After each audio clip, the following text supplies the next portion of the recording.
You clicked for Rome's darkest emperor and the truth behind the legend. Caligula's name became a synonym for madness, cruelty, and godlike arrogance.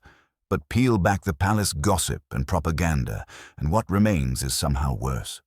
A ruler who turned fear into policy, theater into government, and Rome itself into a stage for one man's will. Were the wildest stories just slander from enemies, or signals from a regime where spectacle replaced sanity? Tonight, we follow the money, the murders, and the myths to see how an adored heir became a walking crisis. Before the marble cracked, there was a boy named Gaius, nicknamed Caligula, Little Boots, for the tiny soldier's shoes he wore in his father's army camps. He learned early that applause and survival often arrived together. Fate then enrolled him in Capri's hardest school, proximity to power under Emperor Tiberius. Caligula mastered an art form vital to imperial life, vanishing into harmlessness.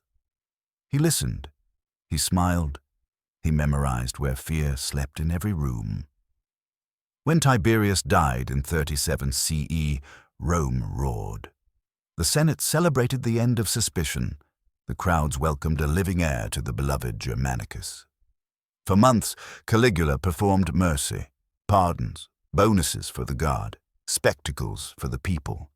The city fell in love with its reflection in him. Then the mask cracked. The turn wasn't a tantrum, it was a program. Treason trials revived like a plague. Confiscations swelled the treasury. Senators who praised too loudly were punished for insincerity. Those who hesitated proved their guilt. Caligula learned that fear is efficient. One execution equals 1,000 laws. He converted rituals into dominance displays, from processions that halted commerce to edicts announced like thunder. Caligula understood that ruling wasn't just about law, it was about showmanship. Rome's empire stretched across continents, but its people were united most by what they could see, hear, and gossip about. And so the emperor transformed governance into theater. One of his most notorious productions was the sea bridge at Baiae. Caligula commanded ships to be chained across the bay, forming a floating highway nearly 3 miles long. Dressed in golden armor, he rode his horse across it as the crowds stared in awe. To many, it looked like madness. But there was calculation. Years earlier, a prophecy had mocked him, claiming he had as much chance of becoming emperor as of riding across Baiae's waters. Now, as emperor, he turned mockery into triumph, crushing prophecy with spectacle. But spectacles cost silver. Caligula's generosity in his first months, combined with lavish games and massive projects, emptied the treasury. To refill it, he weaponized treason charges. Aristocrats were accused of disloyalty, their fortunes seized, their families disgraced. A senator might rise to toast the emperor and discover his enthusiasm was too much, proof of hidden guilt. Another might speak too little and be condemned for sulking treachery. The message was clear. Silence or speech, loyalty or hesitation, all could be fatal. Then came his obsession with Lake Nemi.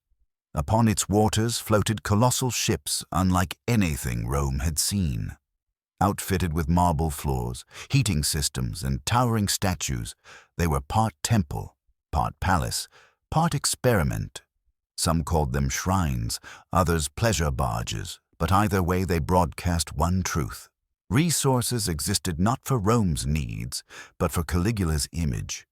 Each act, the bridge, the trials, the ships, was less about indulgence and more about proof. Proof that his will was limitless and that Rome itself bent to his stagecraft. The empire had seen cruelty before. Augustus exiled his daughter. Tiberius executed senators by the dozen.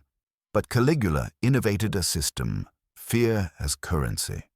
He realized that terror wasn't just a tool, it was an economy. He revived the treason trials with a twist. Accusations poured in, not simply to punish dissent, but to enrich the state. Confiscated estates lined the treasury with silver. Public auctions of the condemned's possessions became spectacles in themselves, with the emperor sometimes bidding against his own citizens just to prove he could outspend them with their stolen wealth. The message was unmistakable. Your life and fortune survived only by his whim. And the people watched. The line between governance and entertainment blurred. Executions became pageantry. Trials became theater. A senator's downfall was a show that reassured the crowd of their own temporary safety. After all, if the mighty could fall, what chance did the ordinary Roman have but to obey? Yet Caligula was not only ruthless, he was playful. He mocked senators by inviting them to banquets, only to laugh at their fear when he toyed with a knife or whispered that he could order their deaths before dessert. His words were daggers, sharper than steel. Off with his head. Just kidding. Laughter followed, but no one at the table dared exhale. Even religion bent to his economy of fear. Caligula began appearing in the public dressed as gods, Jupiter with a thunderbolt, Apollo with a lyre, forcing Rome to accept his masquerade as divinity. Statues of deities were stripped and refashioned with his likeness. To object was sacrilege. To approve was submission. Either way, he won. By blending fear with spectacle, Caligula ensured that every moment in Rome, from trial to festival, revolved around him. Caligula's rule blurred the line between empire and playground. Where others saw infrastructure or strategy, he saw opportunity for performance. His imagination didn't just stretch reality, it bent the empire itself. One example, the campaign in Germania.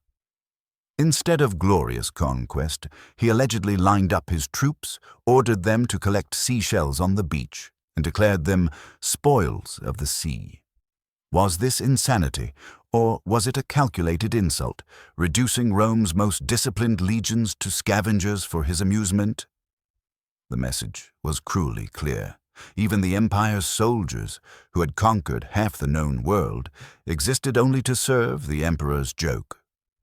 Then there was his obsession with games. Chariot races, gladiatorial contests, wild beast hunts. Caligula staged them on a scale so enormous that regular governance was disrupted. But the games weren't just entertainment, they were loyalty tests. He sat in the stands, watching not only the combat, but the faces of the senators beside him. Did they cheer too much? Too little? Every reaction became a potential verdict. For the audience, it was impossible to know if you were at a festival or on trial. Even architecture became theater. Grand projects were announced and abandoned halfway through, not because of mismanagement, but because the act of ordering and halting construction itself reminded everyone that nothing existed unless he willed it. Temples, amphitheaters, palaces, all half-finished monuments to instability. The empire itself became Caligula's stage set, and the roles of its citizens, senator, soldier, priest, peasant, were reduced to props. Rome's greatness was no longer measured by its armies or laws, but by how convincingly it could play along with one man's fantasies. The early months of Caligula's reign had been drenched in celebration. He freed prisoners, recalled exiles, handed out bonuses, staged games that made him adored by the masses. But adoration is fleeting, and paranoia waits patiently. Soon the emperor, who had been welcomed as Rome's golden heir, began dismantling that goodwill piece by piece. His family, once his greatest source of legitimacy, became his first victims. Caligula executed or exiled cousins, brothers-in-law, even sisters accused of plotting against him. Some were genuine rivals, others were convenient scapegoats. Every execution served two purposes: eliminating potential claimants and teaching the Senate that even the imperial family was disposable. If blood ties offered no protection, what safety could mere senators expect? The guard, too, learned that their favor was temporary. Though Caligula had secured their loyalty with bonuses at the start of his reign, he soon treated them as pawns, lavishing rewards one day, humiliating them the next. Officers who hesitated to carry out brutal orders were demoted or executed. The Praetorians, Rome's supposed shield, discovered they were merely another audience for his theater of fear. Worse still was his attitude toward the Senate. Caligula delighted in public humiliation, forcing senators to run beside his chariot, dress in ridiculous costumes, or kiss his feet. The men who had once debated policy now performed like actors on command. Rome's political class, already weakened under previous emperors, was reduced to little more than a chorus, terrified to miss a cue. By turning on family, guards, and senators alike, Caligula broke every bond that might have restrained him. Loyalty was irrelevant, only survival mattered, and survival meant pretending to laugh at the emperor's jokes, even when you were the punchline. Rome had long flirted with the idea of its rulers being divine. Julius Caesar had temples, Augustus claimed descent from Venus, and Tiberius allowed the cult of the emperor to grow quietly in the provinces. But Caligula? He didn't flirt, he demanded. He appeared in public dressed as gods, Jupiter with a thunderbolt, Mercury with a winged cap, Apollo with a golden lyre. He ordered temples rededicated in his name, statues of deities refashioned to carry his face, and priests to offer sacrifices directly to him. To refuse was treason, to obey was humiliation. Senators found themselves presiding over ceremonies where they were forced to worship a man they despised. Perhaps the boldest moment came when Caligula ordered a statue of himself to be placed in the Temple of Jerusalem. To Rome, it was another assertion of his divinity. To the Jews, it was unthinkable blasphemy. The order sparked panic across Judea, nearly igniting rebellion. Only Caligula's death prevented the crisis from boiling into a full-scale war. His self-deification was more than arrogance. It was strategy. By collapsing the line between man and God, Caligula forced Rome into submission. To oppose him was not just political defiance, it was sacrilege. He turned religion into another tool of fear, another stage for his performances, but his divine persona carried costs. Ordinary Romans whispered mockery. Soldiers grumbled at being forced into processions honoring their emperor as a god. Even among the senators, already cowed, the resentment deepened. The greater his claims of divinity, the more obvious became the fragility of his rule. By demanding worship, Caligula transformed himself into something even Rome could not easily accept. Not just an emperor, but a god who insisted the empire kneel. If fear was Caligula's currency, extravagance was how he spent it. The empire's treasury, once carefully managed by Tiberius, was drained in record time. Gifts, games, and spectacles devoured millions of sesterces. But when the coffers ran dry, Caligula didn't tighten the belt, he tightened the noose. He imposed new taxes on everything, lawsuits, weddings, even brothels. Merchants and citizens alike found themselves paying for the emperor's whims. Wealthy men were invited to dinners only to discover they had been volunteered to make enormous donations before dessert was served. Some were stripped of property outright. When resistance surfaced, accusations of treason followed swiftly. Caligula also invented what might be called the world's first state-run lottery. Except it wasn't chance. It was extortion disguised as entertainment. He would announce prizes, then fund them by seizing fortunes from Rome's elite. Citizens who bought tickets discovered the emperor always won. And yet the spending continued. Enormous banquets with dishes of gold leaf, exotic animals imported for games, architectural projects begun and abandoned. One anecdote tells of Caligula scattering coins to the crowd from a palace balcony, then laughing as desperate citizens trampled one another to grab them. To him, even poverty was a form of performance art. But beneath the laughter was ruin. Small farmers were crushed under new levies. Merchants complained that trade faltered as taxes multiplied. Senators fumed as fortunes evaporated. The people, once thrilled by the spectacles, began to sense the cost. Bread and circuses filled bellies and dazzled eyes, but behind them the empire's finances withered. Caligula's economy was not sustainable policy. It was theater on credit. And every Roman knew that when the debts came due, the payment would be extracted in blood. As Caligula's reign deepened, paranoia became policy.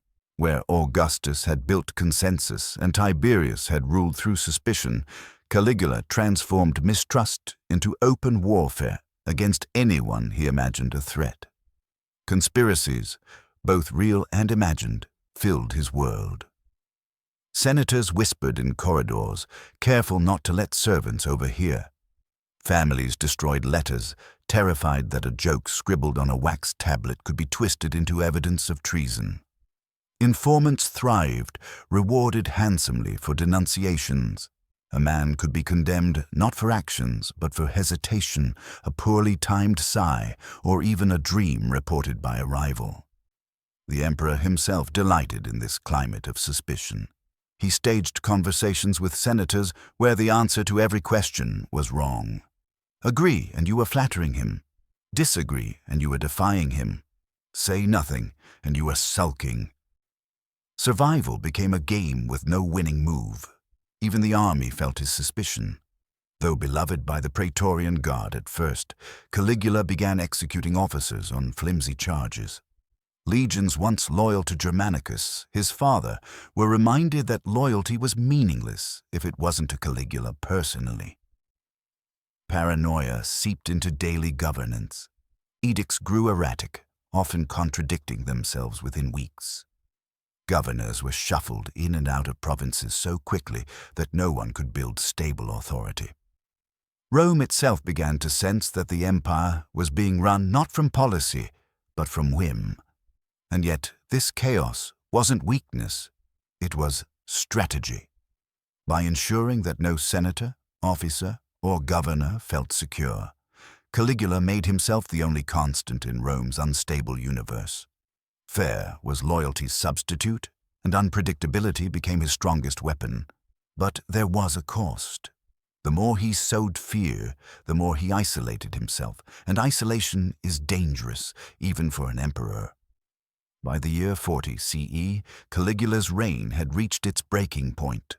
What began as performance had hardened into tyranny, and even Rome's most loyal institutions started to question how much longer the empire could bend without snapping. The Senate was suffocating under constant humiliation. Men of ancient families, descendants of generals and consuls, were forced to grovel like actors in his theater. Caligula reportedly declared that he wished the Roman people had only one neck, so he could strike it off in a single blow. Whether apocryphal or not, the phrase captured the mood. This was no longer governance. It was domination. The people, once dazzled by his generosity, grew restless. Bread grew scarcer, taxes heavier. Games, once thrilling, began to feel like bribes covering deeper wounds. Even the mobs, usually the emperor's last line of defense, grumbled in the taverns. But the most dangerous shift came within the Praetorian Guard. They had been Caligula's protectors, rewarded with bonuses and parades.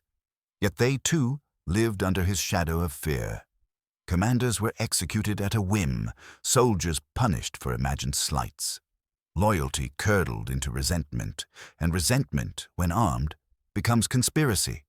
Caligula's own behavior fueled the fire. He paraded as a god, drained the treasury, insulted the Senate, terrorized the people, and alienated the guard. Each act alone might have been survivable. Combined, they built toward inevitability. The emperor had made himself untouchable in law, but vulnerable in practice. The empire held its breath. Everyone wondered the same thing but dared not say it aloud. Who would dare to strike the blow? January of 41.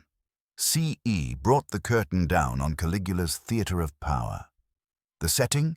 The Palatine Games, a festival packed with spectacles that blurred religion, politics, and entertainment. The emperor was in his element, cheering gladiators, mocking senators, reveling in the stage he had built for himself. But outside the arena, whispers thickened into plans.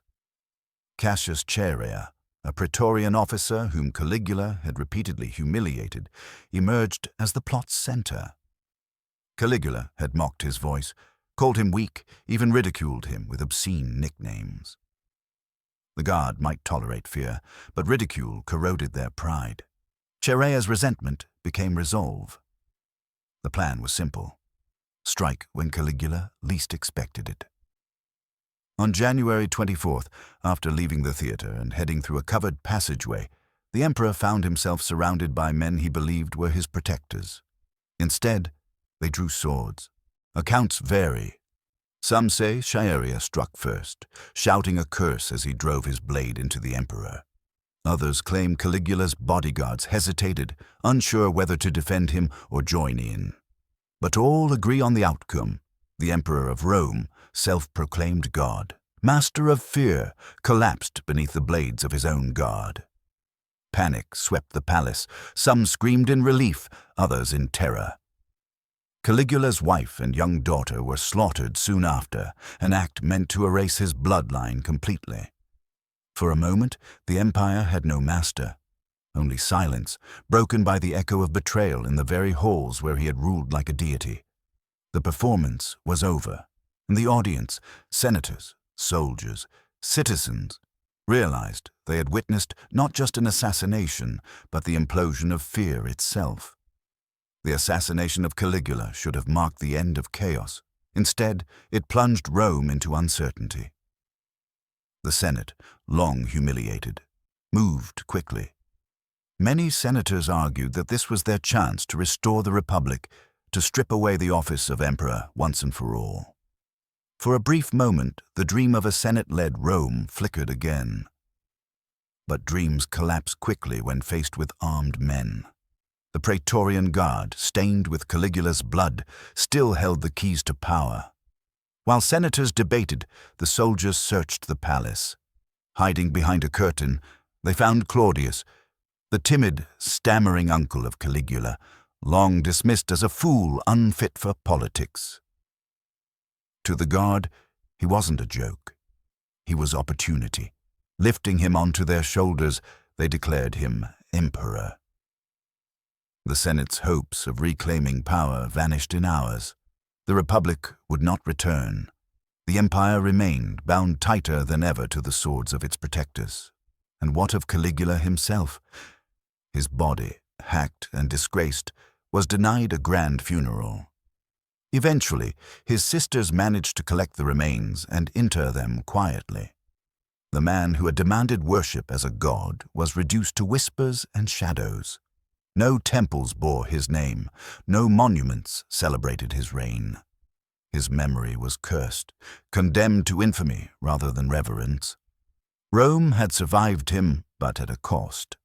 The assassination revealed not the strength of the Senate, but the dominance of the Praetorian Guard. The message was clear. Emperors were made and unmade not by tradition, but by the men with swords. Caligula's reign was over, yet his shadow lingered, teaching Rome a lesson it would repeat again and again. Unchecked power devours itself, but it rarely restores freedom. Caligula's death did not erase his reign. If anything, it magnified it. The stories of his rule spread faster than truth could keep pace. Senators who despised him embroidered tales of absurd cruelty. Citizens repeated rumors that grew more grotesque with each retelling. Historians of later generations painted him as the ultimate warning: what happens when absolute power falls into reckless hands. Some of the stories were surely exaggerated.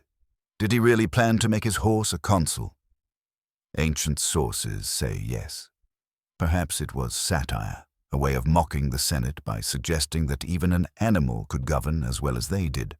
But the fact that the rumor stuck tells us how believable it seemed. Caligula had blurred the line between mockery and policy so thoroughly that the empire could not tell the difference. Other stories are harder to dismiss.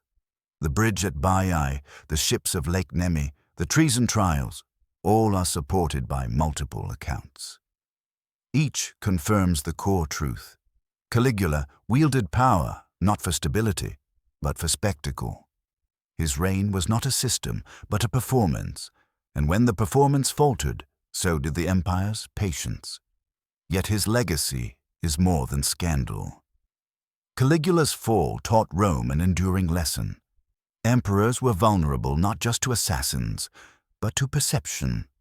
A ruler who lost the confidence of soldiers, senators, and citizens could be erased as easily as he had been elevated. Fear could dominate, but only for so long. In the centuries that followed, Rome would see emperors as wise as Marcus Aurelius and as brutal as Nero or Commodus. But Caligula remained the shorthand for madness, the cautionary tale etched into the empire's memory. His reign was brief, but its echo was eternal. So what do we make of Caligula? Was he a madman, a victim of smear campaigns, or a cunning performer who understood that fear and spectacle were the quickest ways to control Rome? The truth is layered. Ancient historians like Suetonius and Cassius Dio wrote with disgust, but they also wrote decades after his death, when vilifying him served their own agendas. Some stories, like seashells as spoils of war, may have been exaggerations, sharpened into legend. Others, like the treason trials and the ships of Lake Nemi, are harder to dismiss, but even if half the tales were lies, the core remains. Caligula weaponized unpredictability. He turned religion into theater, politics into parody, economics into exploitation. He ruled not by law, but by fear, and fear has a short shelf life. His assassination was not just the end of a man, it was the empire's verdict. Rome could tolerate cruelty, extravagance, even corruption. What it couldn't tolerate was chaos that endangered the system itself. Caligula's greatest crime was not extravagance or arrogance, it was destabilization. In a society built on order, he chose disorder as policy. And that is why, nearly 2,000 years later, his name still chills.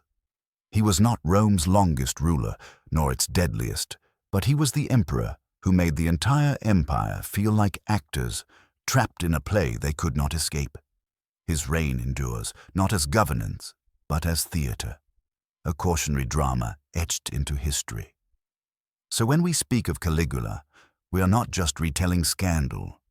We are revisiting a warning that unchecked power, fused with paranoia and performance, can turn even the greatest empire into a stage for madness. And that wraps up today's deep dive into Caligula, the emperor who turned Rome into his theater. What do you think?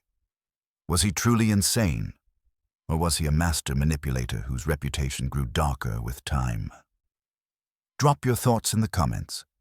And if you enjoyed this journey into Rome's most infamous ruler, hit that like button, subscribe for more hidden histories, and ring the bell so you never miss the stories power tried to bury.